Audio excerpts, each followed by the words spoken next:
अब हम लोग एलसीएम की बात करते हैं। तो एलसीएम में थोड़ा सा लोचा है, लेकिन वो लोचा नहीं कहेंगे, उसको कहेंगे प्यार। उसको कहेंगे कि भाई थोड़ा सा दिमाग लगाना पड़ेगा। कैसे? संख्या का सबसे अधिकतम घात को लेके उसको गुना कर दीजिएगा तो एलसीएम निकल जाता है।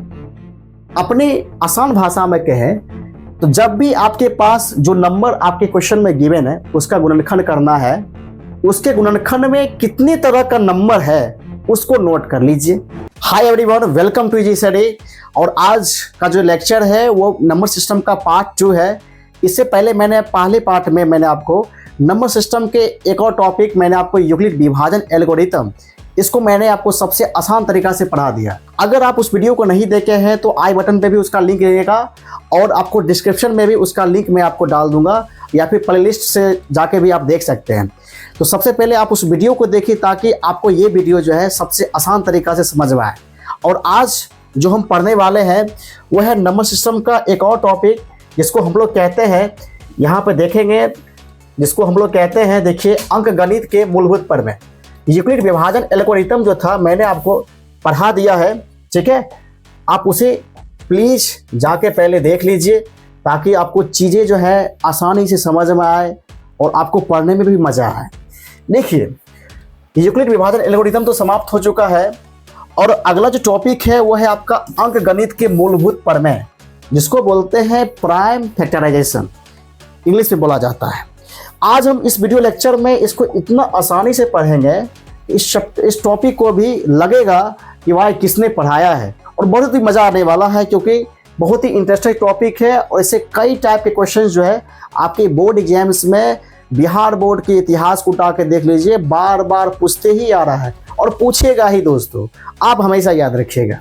तो चलिए शुरुआत करते हैं, इस टॉपिक को समझने का प्रयास करते हैं। देखिए, सबसे पहले आप यहाँ पे देखेंगे तो इस टॉपिक में यहाँ देखिए, आगे देखिए, इसका सबसे पहले डेफिनेशन को समझते हैं। तो इसके नाम में दो चीज़ आपके पास यहाँ पे गिवन है। देखिए, एक है प्राइम और इसका क्या है फैक्टराइजेशन, यानी कि अभाज्य संख्या और उसको क्या करेंगे, तोड़ने का काम करेंगे। फैक्टराइजेशन यानी गुणनखंड का मतलब क्या, उसको तोड़ना। कैसे, समझिए। सबसे पहले अभाज्य संख्या को समझते हैं कि अभाज्य संख्या क्या होता है। कहता है जो केवल एक और स्वयं से विभाजित हो उसे कहा जाता है अभाज्य संख्या, प्राइम नंबर। और प्राइम नंबर को हम लोग बात करेंगे तो यहाँ पर उदाहरण देखिएगा, 2, 3, 5, 7, 11, 13, इस तरह से जो भी संख्या है वो क्या है, अभाज्य संख्या है। कैसे? इन सभी एग्जाम्पल में मान लीजिए 5 देखिए, तो 5 में या तो 1 से भाग लगेगा या स्वयं 5 से ही भाग लगेगा। क्या इसके अलावा किसी और संख्या से 5 से भाग लग सकती है? नहीं लग सकती है। इसका मतलब ये हुआ कि 5 क्या है, आपका अभाज्य संख्या है, प्राइम नंबर है। क्यों? क्योंकि इसमें 1 और 5 के अलावा किसी और से भाग नहीं लगता है। इसी प्रकार से किसी भी संख्या को उठा लीजिए, 13 में भी देखिए, तो 13 में भी केवल 1 से ही भाग लगेगा और स्वयं 13 से ही भाग लगेगा। इसका मतलब है कि ये भी संख्या क्या है, अभाज्य संख्या है। आई होप इस प्राइम फैक्टराइजेशन में सबसे पहले आपने प्राइम नंबर को समझा होगा कि अभाज्य संख्या किसे कहते हैं। अब देखिए, अगली बात को समझते हैं, इसको आसान कर दे तो इस पूरे फैक्टराइजेशन को कहा जाता है कि कोई भी संख्या हो उसके मूल संख्या जो होता है वो प्राइम नंबर्स का गुणनफल होता है। यानी कि आप जिस भी संख्या की बात करते हैं, आपके मन में जो नंबर्स आ रहा है, इवन आपका मोबाइल नंबर ले लीजिए, आपका डेट ऑफ बर्थ ले लीजिए, कुछ भी ले लीजिए, दुनिया को वो सब संख्या का जब हम अभाज्य गुणनखंड करेंगे तो उसमें जो संख्या आएगा वो आपका अभाज्य संख्या होगा। चाहे कोई भी संख्या ले लीजिए। चलिए समझने का प्रयास करते हैं।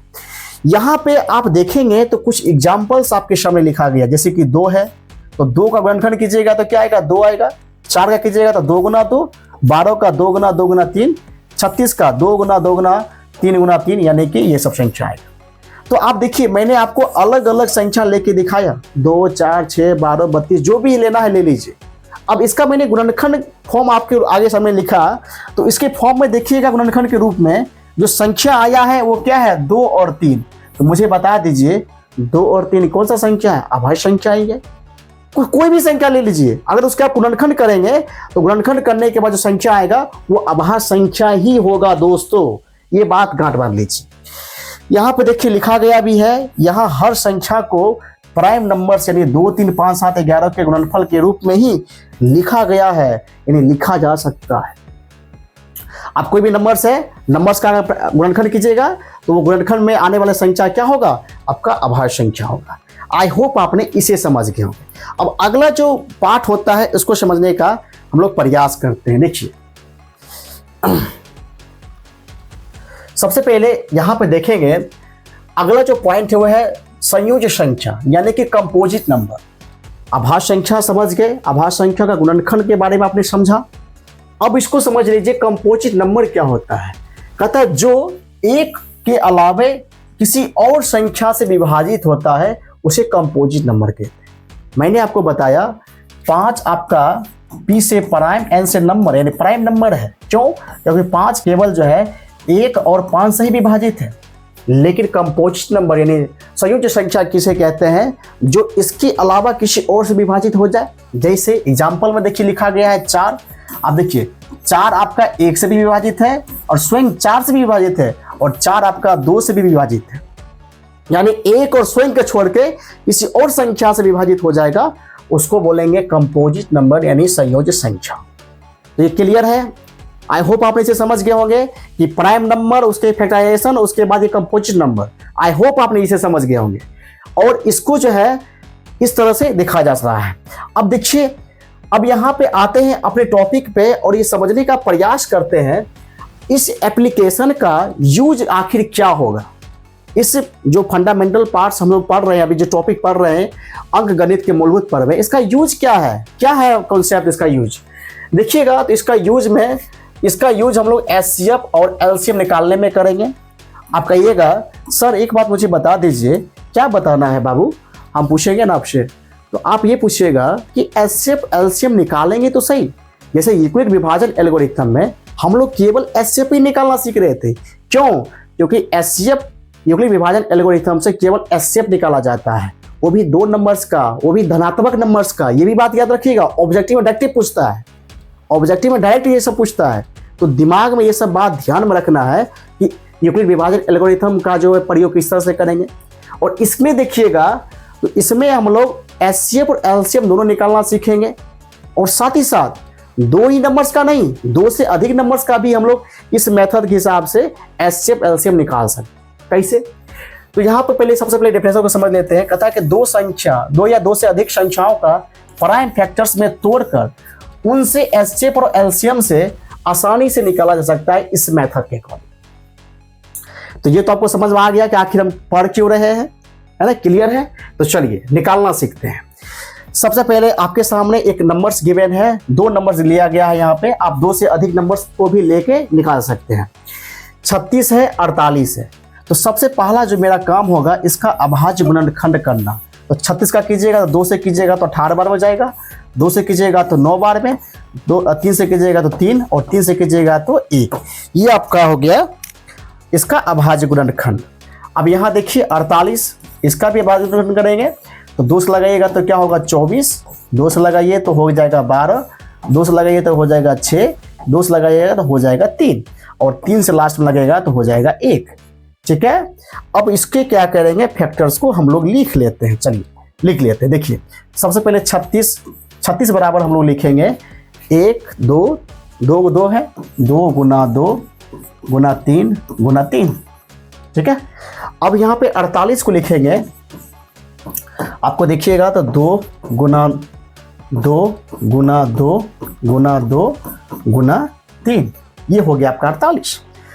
अब एचसीएफ कैसे निकालेगा, सबसे पहले उसको समझ लेते। एचसीएफ क्या होता है? एचसीएफ का मतलब होता है जो दोनों में है, यानी कॉमन है। और कॉमन के कैसे पता करेंगे, देखिए एचसीएफ का मतलब ही होता है हाईएस्ट कॉमन फैक्टर, यानी कि ऐसा दोनों संख्या के गुणनफल में देखिए कि क्या ऐसा कौन सा ऐसा संख्या जो दोनों में आ रहा है। आप ये देखिए 36 और 48 दो तरह की संख्या है, इसके गुणनखंड है। इसके गुणनखंड में क्या क्या आ रहा है, ये 2 दोनों में आ रहा है, घेर दीजिए। उसके बाद ये भी 2 दोनों में आ रहा है, घेर दीजिए। उसके बाद ये 3 दोनों में आ रहा है, घेर दीजिए। तो आपने देखा कि इसके गुणनखंड में क्या क्या कॉमन हो रहा है, एगो 2 एगो 2 एगो 3। तो ये जो कॉमन संख्या हुआ ना, इसका गुणनफल ही इसका क्या होगा, एचसीएफ होगा। बस यही जानना है।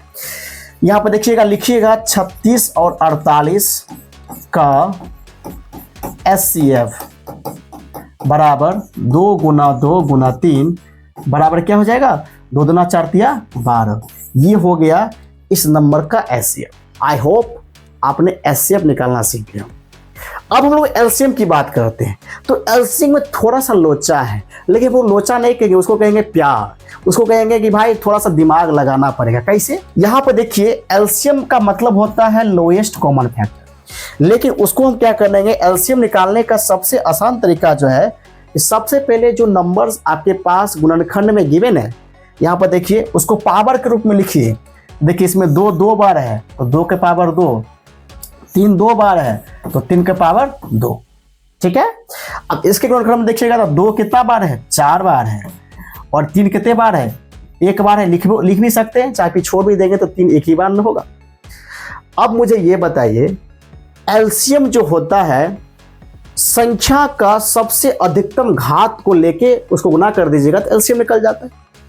अपनी आसान भाषा में कहें तो जब भी आपके पास जो नंबर आपके क्वेश्चन में गिवन है उसका गुणनखंड करना है, उसके गुणनखंड में कितनी तरह का नंबर है उसको नोट कर लीजिए। अब मेरे पास 36 48 है, इसके गुणनखंड में कितने तरह के नंबर है, तो एक है 2 और एक है 3। 2 और 3 के अलावा और कोई संख्या इसके गुणनखंड पे नहीं है। तो हमें क्या करना है, एलसीएम निकालने के लिए 2 का अधिकतम घात और 3 का अधिकतम घात लेके गुना कर देना, आपका एलसीएम निकल जाएगा, कोई झंझट नहीं। तो यहाँ पे देखेंगे तो हमें 2 और 3 दो तरह की संख्या है, और 2 का अधिकतम घात देखिएगा, 2 का पावर 2 है, 2 का पावर 4 है। कौन लेंगे, 2 के पावर 4 लेंगे, क्योंकि हमको अधिकतम घात लेना है। अब देखिए 3 का, तो 3 के पावर 2 है, 3 के पावर 1 है, 3 के पावर 2 ले लेंगे। तो यहाँ पर लिखेंगे 36 और 48 का एलसीएम बराबर आपका, देखिए अधिकतम का 2 के पावर कितने होगा, 4 गुना 3 के पावर कितने होगा, 2। अब बताइए 2 के पावर 4 कितना होगा, 16, अब 3 के पावर 2 कितने होगा, 9, और 16 नमा कितने होता है, 144। इसका मतलब है इस दोनों संख्या का जो एलसीएम होगा वो क्या होगा, 144 होगा। तो आई होप इस मेथड की सहायता से कैसे एचसीएफ और एलसीएम ज्ञात किया जाता है आप समझ चुके होंगे। इसमें एक और लोचा है, एक और पॉइंट है। क्या पॉइंट है कि इसका फार्मूला के बेस से भी क्वेश्चन पूछता है, तो फार्मूला को भी समझ लेते हैं। इतना देर अगर वीडियो को आप देखें, 2-4 मिनट और देख लीजिए, आपके चूंकि एक भी कॉन्सेप्ट छूटना नहीं चाहिए, मेरा यही जो है स्लोगन है। यहाँ पर देखिए फार्मूला क्या होता है कि फार्मूला होता है एचसीएफ गुना एलसीएम बराबर ए गुना बी। आप कहिएगा सर इसमें है क्या क्या क्या। एचसीएफ का मतलब होता है मौस, यानी कि मौसा जी। एलसीएम का मतलब क्या होता है, लॉस। ए मतलब क्या हो गया, पहला संख्या। बी मतलब क्या हो गया, दूसरा संख्या, है ना। इंग्लिश में अगर मान ली सीबीएसई बोर्ड वाला कोई देख रहा है, एचसीएफ एलसीएम, ए मतलब फर्स्ट नंबर, बी मतलब सेकेंड नंबर, सिंपल। अब देख लीजिए ये मेन फार्मूला होता है, और इस फार्मूला से कई सारे फार्मूला निकलते हैं। थोड़ा सा कलर चेंज कर लेते हैं ताकि आपको देखने में मजा आए। देखिए व्हाइट ही रहने देते हैं।